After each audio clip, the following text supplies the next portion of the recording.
Here's how to check purchase power on Klarna.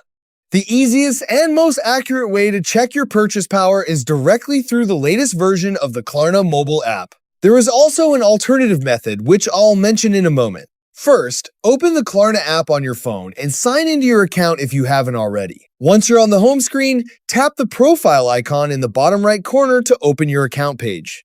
On your account page, you'll usually see your purchase power displayed near the top of the screen, often alongside your Klarna rewards or account information. This shows the amount you're currently eligible to spend using Klarna. Keep in mind that your purchase power is dynamic, meaning it can change over time based on factors such as your payment history, account activity, and Klarna's internal eligibility assessment. As an alternative, you can try creating a one-time card in the Klarna app and entering a purchase amount. If the amount exceeds your available purchase power, Klarna will let you know the maximum amount you're eligible to spend. While this can give you an estimate, checking directly from your account page is still the most reliable method. And that's it. That's all for this video. Thanks.